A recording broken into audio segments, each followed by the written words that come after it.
Hello friends, welcome back KPSO channel நண்பர்களே.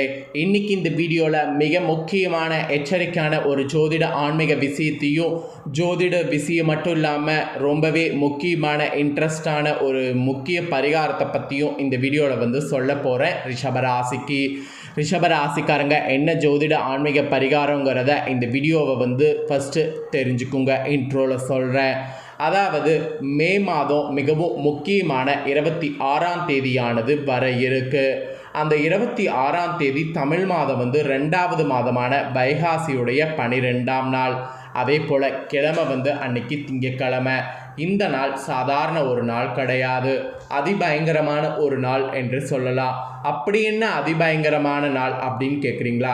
இந்த நாள் அன்னைக்கு பார்த்தீங்கன்னு வச்சுக்கோங்களேன், அமாவாசையானது வருது. வரக்கூடிய இந்த அமாவாசை வைகாசி மாதத்தில் வரக்கூடிய அமாவாசை. இந்த அமாவாசை அன்னைக்கு ஏற்படக்கூடிய கிரக மாற்றங்கள், கிரகங்களுடைய அமைப்பு காரணமாக ஒவ்வொரு ராசிக்காரங்களுக்கும் தலையெழுத்து மாறும். அதில் ரிஷபராசியில் சேர்ந்தவர்களுக்கு என்ன தலையெழுத்து மாறும் அப்படிங்கிறத இந்த வீடியோவில் சொல்ல போகிறேன். ரிஷபராசிக்காரங்க உங்களோட ராசிக்கு என்ன தலையெழுத்து மாறும் அப்படிங்கிறத இந்த வீடியோவில் தெரிஞ்சு அதற்கேற்ப நடந்து பலன் பெறுங்க. வைகாசி மாதத்தில் சூரியன் ரிஷப ராசியில் பயணம் செய்வார். ஸோ அதனால் இது ரிஷப மாதம் என்று அழைக்கப்படும். அதே சமயம் இந்த மாதம் பார்த்திங்கன்னு வச்சுக்கோங்களேன், மிகவும் முக்கியமான அமாவாசை வர்றதுனால இது ரிஷப அமாவாசை என்று அழைக்கப்படும். இந்த ஒரு அமாவாசையில் இரு சிறப்புகள் இருக்குது.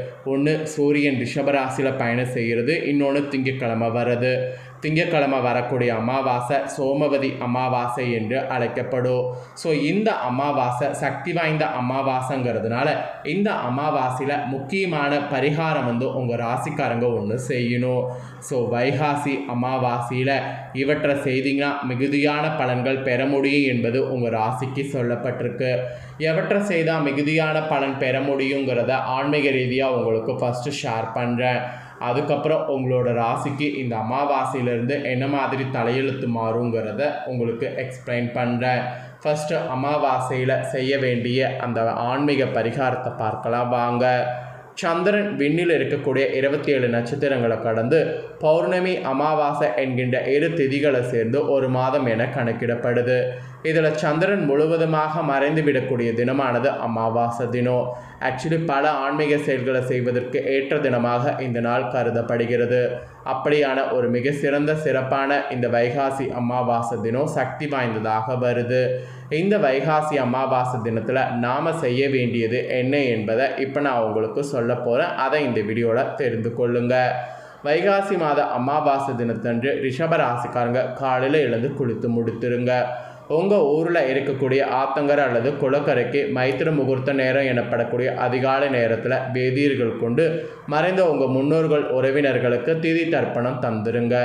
ஒருவேளை சந்தர்ப்ப சூழ்நிலை காரணமாக அமாவாசை திதி தர்ப்பணம் தர முடியாதவங்க இந்த தினம் உங்கள் வீட்டிலேயே முன்னோர்களை வழிபட்டு கருப்பு அப்படி இல்லைன்னா வெள்ளை எள் கலந்த சாதத்தை காகங்களுக்கு உணவாக வைங்க. இதை நீங்கள் வைத்து முன்னோர்களுக்கு திதி அளித்த பலனை நீங்கள் பெற்றுக்கொள்ளலாம். அப்புறம் ரிஷப ராசிக்காரங்க நீங்கள் தொழில் வியாபாரம் ஈடுபடுறவங்களாக இருந்தாலும் சரி, உங்களுக்கு நோய்களால் பாதிக்கப்பட்டு உடல்நல தேறுபவர்களாக இருந்தாலும் சரி, நீங்கள் வைகாசி அமாவாசை தினத்தில் திருஷ்டி பூசணிக்காயை வாங்கி உங்கள் தொழில் வியாபார இடங்களில் திருஷ்டி கழித்து அதற்குரிய நேரத்தில் உடைக்க வேண்டும். அந்த மாதிரி நீங்கள் செய்தீங்கன்னா உங்களுக்கு ஏற்பட்ட திருஷ்டிகள் எல்லாமே கழிது நல்லது நடக்கும். ஆக்சுவலி வைகாசி மாதம் இறை வழிபாடு விரதங்கள் மேற்கொள்ளக்கூடிய ஒரு சிறப்பான மாதமாக சொல்லப்படுது. இந்த மாதத்தில் வரக்கூடிய அமாவாசை தினத்தில் இப்போ நான் சொன்ன மேற்கொண்ட முறையில் தர்ப்பணம் மற்றும் சீர்திருத்தம் தந்து முன்னோர்களை வழிபட்டால் குடும்பத்தில் ஏற்பட்டு இருக்கக்கூடிய நிம்மதியற்ற நிலை உங்களுக்கு நீங்கும். மெயினாக உங்களோட ராசிக்கு சுபிட்சங்களானது பெருகும். அதை விட ஒரு சிறப்பு என்னென்னா, திருமணம் உங்களுக்கு நடக்காமல் இருக்குதுன்னா திருமணம்லாம் நடக்க ஆரம்பிக்கும். திருமண தடைலாம் நீங்கி திருமணம் உடனே நடக்கும். புத்திர பாக்கியத்துக்காக இயங்கிட்டு இருக்கிறவங்களுக்கு புத்திர பாக்கியன்மை கிடைக்கும். ஸோ புத்திர பாக்கியன்மை குறைபாடெல்லாம் நீங்கி நல்ல ஒரு பாக்கியம் உங்களுக்கு கிடைக்கும். அப்புறம் தொழில் வியாபாரங்களில் நஷ்ட நிலையெல்லாம் நீங்கி நல்ல லாபங்கள் ஏற்படும். குழந்தைகள் கல்வியில் சிறந்து விளங்கக்கூடிய நிலையானது உண்டாகும். கடன் வறுமை நிலையெல்லாம் நீங்கி உங்களுக்கு கடன் நிலைமையில் நீங்கள் எதிர்பார்க்காத அளவுக்கு அடைபட்டு நீங்கள் மற்றவங்களுக்கு கடன் கொடுக்கக்கூடிய நிலை வந்து உருவாகும். இந்த மாதிரி பல அதிசயங்கள் நடக்கும். அதுதான் இந்த அமாவாசையில் நீங்கள் பரிகாரம் செய்கிறதுனால கிடைக்கக்கூடிய பலன். இவ்வளோ நேரம் பரிகாரம் செய்கிறத பற்றி பார்த்துட்டோம். இப்போ நெக்ஸ்ட்டு உங்களோட ராசிக்கு இந்த அமாவாசையிலேருந்து எப்படி தலையெழுத்து மாறுங்கிறத சொல்ல போகிறேன். உங்களோட ராசிக்கு எப்படி தலையெழுத்து மாறுங்கிறத இந்த வீடியோவில் வந்து தெரிஞ்சு பலன் பெறுங்க. ரிஷப ராசிக்காரங்க கார்த்திகை 2, 3, 4 பாதம், ரோஹிணி, மிருகசீரிடம் 1, 2 பாதம் இதில் பிறந்தவங்களுக்கு நான் சொல்லக்கூடிய கணிப்பு கரெக்டாக இருக்கும். ஸோ அதனால் ரிஷபராசி இந்த நட்சத்திரத்தில் பிறந்தவங்க வீடியோவை ஸ்கிப் பண்ணாமல் பாருங்கள். ஃபஸ்ட்டு உங்களுக்கு கிரகநிலை என்ன மாதிரி அமைஞ்சிருக்குங்கிறத சொல்கிறேன், அதை முதல்ல தெரிஞ்சுக்குங்க. அவங்களுடைய ராசியில் அமாவாசையிலேருந்து குரு சந்திரன் இருக்கிறாரு. தகிரிய வீரிய ஸ்தானத்தில் செவ்வாய் இருக்கிறாரு. சுகஸ்தானத்தில் கேது இருக்கிறாரு. தொழில் ஸ்தானத்தில் சனி ராகு இருக்கிறாரு. லாபஸ்தானத்தில் சுக்கிரன் இருக்கிறாரு. அயனசயன போகஸ்தானத்தில் சூரிய புதன் இருக்கிறாரு. இந்த மாதிரி தான் கிரகங்கள் உங்களுக்கு வரப்போகுது இந்த அமாவாசையிலிருந்து. இதனோட அடிப்படையில் தான் நீங்கள் அமாவாசையிலிருந்து என்ன பலன்கள் பெறுவீங்கிறத ஜோதிடர்கள் சொல்லியிருக்காங்க. தெளிவாக பலனை நோட் பண்ணி பலன் பெறுங்க. கடின உழைப்பும் மனதைரியமும் உடைய ரிஷபராசி அன்பர்களுக்கு இந்த அமாவாசையிலிருந்து மகிழ்ச்சி தரக்கூடிய சம்பவங்கள் நடக்க வாய்ப்பு இருக்குது. மெயினாக உடல் ஆரோக்கியமானது உங்களுக்கு ஏற்படும். எதிர்பாலினத்தவரால் லாபம் கிடைக்கக்கூடும். அதனால் எதிர்பாலினத்தரோடு நட்பு வைத்து கொள்ளலாம். மற்றவர்களுக்கு உதவிகள் செய்வதற்கு வாய்ப்பு நேரிடும். தாராளமாக நீங்கள் உதவிகள் செய்யலாம். பணவரவு மெயினாக உங்களுக்கு கூடும். பணவரவு கூடுவதை என்ஜாய் பண்ணுங்கள். வீண் அலைச்சல்கள், திடீர் கோபம் உண்டாகலாம். ஸோ வீண் அலைச்சல், திடீர் கோபம் உண்டாகாத மாதிரி கொஞ்சம் பார்த்துக்குங்க. காரிய வெற்றியெல்லாம் உங்களுக்கு அப்போ தான் வந்து ஏற்படும். மதிப்பும் அந்தஸ்தும் உங்களுக்கு உயரும். அதுக்கு நீங்கள் நல்ல ஒரு அண்டர்ஸ்டாண்டிங்கோடு செயல்படணும். அப்புறம் நீங்கள் தொழில் வியாபாரத்தில் ஈடுபட்டுருப்பவர்களாக இருந்தீங்கன்னா கடன் பிரச்சனைகள் இந்த அமாவாசையிலிருந்து தீரும்.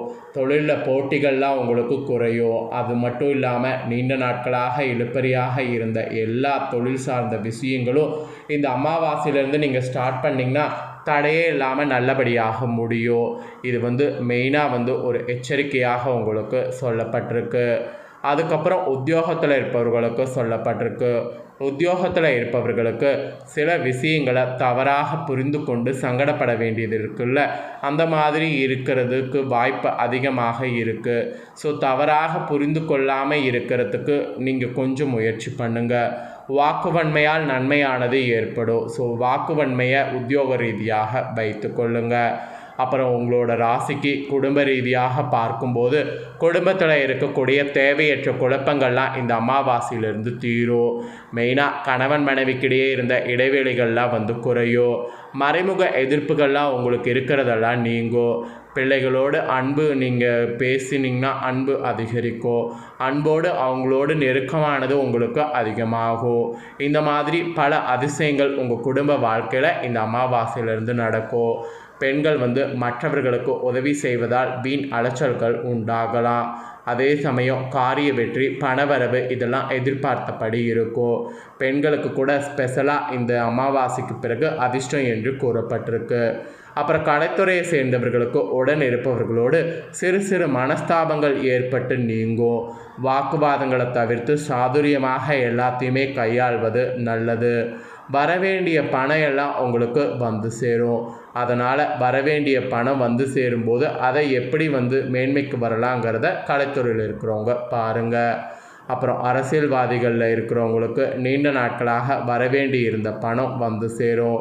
உங்கள் பணிகளில் பல குறுக்கீடுகள் வந்தாலும் அதை சாமர்த்தியமாக சமாளித்திங்கன்னா வெற்றி காண முடியும். மாணவர்கள் கூட சாமர்த்தியமான செயல்களால் மற்றவர் மனதில் இடம் பிடிக்க முடியும். பாடங்களில் கவனம் செலுத்துவது கண்டிப்பாக வேண்டும். அப்போ தான் நினைத்த மார்க் எடுக்க முடியும். ஆக மொத்தம் உங்களோட ராசியில் பிறந்தவங்களுக்கு இந்த அமாவாசையிலிருந்து கிரக நிலைகளால் இந்த மாதிரியான பலன் கிடைக்கும் என்பது குறிப்பிடப்பட்டிருக்கு. ஸோ குறிப்பிடப்பட்டதை தெளிவாக இந்த வீடியோவில் உங்களுக்கு ஷேர் பண்ணிட்டேன். ஷேர் பண்ணதை நீங்கள் தெரிஞ்சிருப்பீங்க. தெரிஞ்சதுக்கேற்ப நடந்து பயன்பெறுங்க. நீங்கள் இதை பார்த்து பயனடைகிறது போல் உங்கள் ஃப்ரெண்ட்ஸ் ஃபேமிலியில் இருக்கிறவங்களும் பயனடையணும்னு நினச்சிங்கன்னா வீடியோ லைக் பண்ணி ஷேர் பண்ணுங்கள். ஏன்னா உங்கள் ஃப்ரெண்ட்ஸ் ஃபேமிலியில் இருக்கிறவங்களும் உங்களை போல் ரிஷபராசிக்காரங்களாக இருந்தாங்கன்னா இந்த தாள்களை தெரிஞ்சு இதற்கேற்ப நடந்து பயனடையட்டும். ஸோ வீடியோ லைக் பண்ணி ஷேர் பண்ணுங்கள். உங்கள் ஃப்ரெண்ட்ஸ் ஃபேமிலி இருக்கவங்களும் பார்த்து பலனடையட்டும். நெக்ஸ்ட்டு நம்ம சேனலில் நிறைய முக்கியமான வீடியோலாம் போடப்படும். அதே எல்லாத்தையுமே உடனுக்குடனே தெரிந்து கொள்ள மறக்காமல் நம்ம சேனலை சப்ஸ்கிரைப் பண்ணுங்கள். கூட பெல் பண்ண ப்ரெஸ் பண்ணுங்கள். அதை நீங்கள் பண்ணிட்டீங்கன்னா இனி நான் போகிற மாட்டேன் அப்படின்னா எல்லா வீடியோஸும் உடனுக்குடனே தெரிந்து கொண்டு பயனடையலாம். ஸோ மறக்காமல் பண்ணுங்கள். இதே போல் சுவாரஸ்யமாக வேறொரு வீடியோவில் உங்களை சந்திக்கிறேன். நன்றி.